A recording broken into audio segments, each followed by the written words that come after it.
Welcome to a deep dive into a recent, pretty pivotal moment in U.S. policy, straight from Washington. Yeah, it started almost hidden, didn't it? Tucked away in a huge bill. Exactly. And it just escalated into this surprising battle over AI regulation's future in America Pitting federal power against states' rights. and tech giants against child safety advocates, Yeah, among others. quite the mix. So today we're really unpacking the U.S. Senate's decisive vote on this. We want to understand not just what happened, but why this unexpected coalition formed. And what it actually means for you going forward. We've pulled together notes and key bits from the article, Senate Rejects Federal AI Regulation Moratorium, to help guide us. Get ready for some unexpected twists here. It's definitely a development that reveals these, well, deep tensions in how we govern new tech. It Yeah. really touches on everything: states' rights, global competition, even, crucially, child safety online. Okay, so let's kick things off with the headline news. The U.S. Senate rejected this controversial provision. And they did it decisively. Early Tuesday morning, 99-1. 99-1. I mean, given how contentious AI regulation usually is, what does that margin really tell us? Well, it's incredibly telling, isn't it? It signals this powerful, cross-cutting consensus that was, frankly, much stronger than many expected. So what was this provision trying to do? Essentially, it aimed to impose a 10-year moratorium, a decade-long ban. Preventing states from regulating AI on their own. Exactly, which would have been a huge win for the tech industry advocates pushing for federal preemption. Meaning they wanted one federal rule to override all the state ones. Right, a uniform national standard. Okay, but let's back up. How did this measure even end up in federal legislation? It wasn't a standalone AI bill, was it? No, it was actually tucked inside President Trump's big tax and spending legislation. Ah, the classic omnibus approach. It's a common strategy in Washington, bundle something controversial into a bill that has to pass. But even bundled like that, this thing faced fierce resistance. And you mentioned earlier, it wasn't the usual partisan fight. Absolutely not. The opposition was notably bipartisan. You had governors, state officials, Republicans, and Democrats pushing back hard. So not just blue states versus red states. No, this was really states versus the federal government, largely united against what they saw as federal overreach. And the proposal itself changed as that opposition grew, didn't it? It wasn't always this moratorium linked to funding. That's right. It started as more of a blanket ban, just stops states from regulating AI. Okay. But as the pushback intensified, lawmakers restructured it. They tried tying compliance to federal money. Ah, the incentive approach? Yeah, federal broadband and AI infrastructure funding, basically creating a financial reason for states to, well, back off their own regulations. A bit of a carrot and stick there. Classic tactic. But it clearly didn't work. It's fascinating how quickly that broad bipartisan opposition just reshaped the whole thing. It really was quick and decisive, and the speed and the sheer breadth of this opposition, it shows a surprisingly deep consensus at the state level. A consensus that maybe direct federal intervention right now is more problematic than a messy, fragmented approach. Possibly. It definitely underscores that core tension in American governance, federal versus state power, that often gets lost in the day-to-day news. So the provision's ultimate death blow, as the article suggests, came from a pretty unlikely alliance, right? Made it quite dramatic. It really did. You had Republican Senator Marsha Blackburn from Tennessee partnering up with Democrat Maria Cantwell from Washington. Wow. They introduced an amendment to just eliminate the provision entirely, a complete removal. And that powerful bipartisan move basically sealed its fate. Pretty much ended any hope of saving the measure, yeah. But wasn't there a last-ditch effort? I read Senator Ted Cruz, who championed the original idea. Yes, Senator Cruz, who chairs the Senate Commerce Committee, he'd worked with Senator Blackburn over the weekend trying to find a compromise. And that involved Tennessee's LVI Act. Exactly. The deal aimed to specifically protect that Tennessee law. It's legislation the music industry supports to stop AI from replicating artists' voices without permission. Which is a huge issue now with generative AI getting so sophisticated, it's not just about sound-alikes anymore. Absolutely. It's about mimicking voices, likenesses. It raises really complex questions about IP and identity. So what happened with that compromise? Well, Senator Cruz actually said on the Senate floor, and I'm quoting here, "When I spoke to President Trump last night, he said it was a terrific agreement." Okay. Cruz added that it, quote, protected kids and protected the rights of creative artists, but outside interests opposed that deal. Biden. But Senator Blackburn ultimately pulled her support.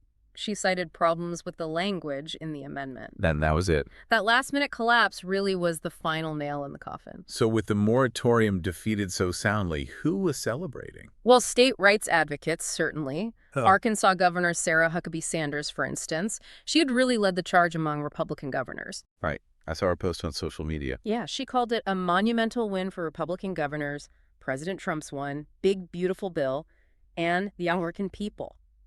And her letter, signed by a majority of GOP state leaders, was pretty key in building that resistance. Definitely. Yeah. It galvanized opposition against what they framed as federal overreach into traditional state regulatory turf. Okay, so beneath the political maneuvering, let's get into the core arguments. What were the different sides really pushing for? Well, on one side, you had the tech industry supporters. Their main argument was about complexity and competition. How so?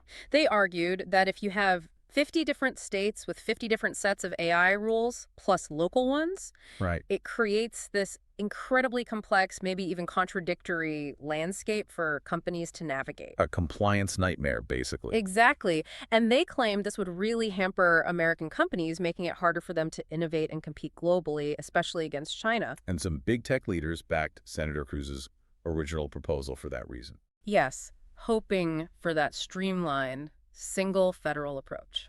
That argument about global competitiveness is a strong one for the industry.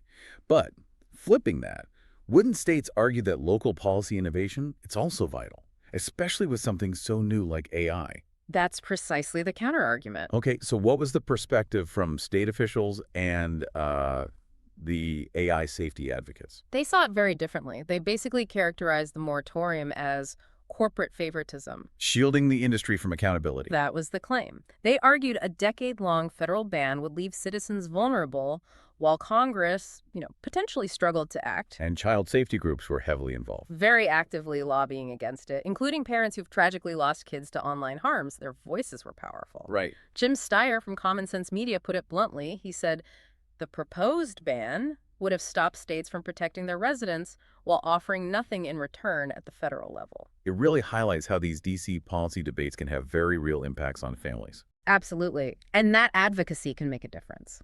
So, unsurprisingly, after this defeat, there was some political fallout.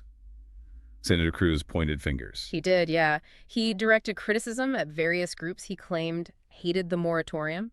Who did he name? He mentioned China, California Governor Gavin Newsom, teachers' unions, Okay. and also what he called transgender groups and radical left-wing groups who want to use blue state regulations to mandate woke AI. Just to clarify, when Senator Cruz used the term woke AI, what did he seem to mean by that? It appeared he was referring to AI systems designed or perceived to enforce certain progressive social or political viewpoints or exhibiting biases he considered woke. Got it. And it's notable who wasn't on his list, right? Right. His criticism didn't include the many Republican state legislators, attorneys general, and governors who also opposed the measure. Suggests maybe a strategic focus in his comments. And Senator Blackburn, for her part, seemed to voice a wider frustration, one a lot of people probably share. Yeah, frustration with Congress just not acting on AI. Beyond this specific fight, what does that kind of public blame placing tell us about where the AI policy debate is in Washington? Well, it signals just how polarized and frankly complex this issue still is at the federal level.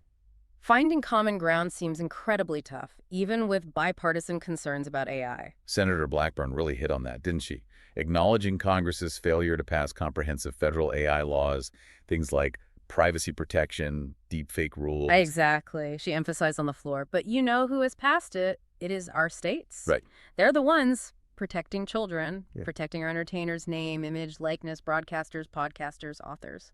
So if Congress is stuck and states are acting, what does this defeat really mean for the bigger picture? It essentially leaves states free to keep moving forward with their own AI regulations. While Congress remains, deadlocked on a federal approach. Pretty much. It confirms states aren't waiting for D.C. They're acting based on their own local concerns, whether it's protecting artists in Tennessee or kids online.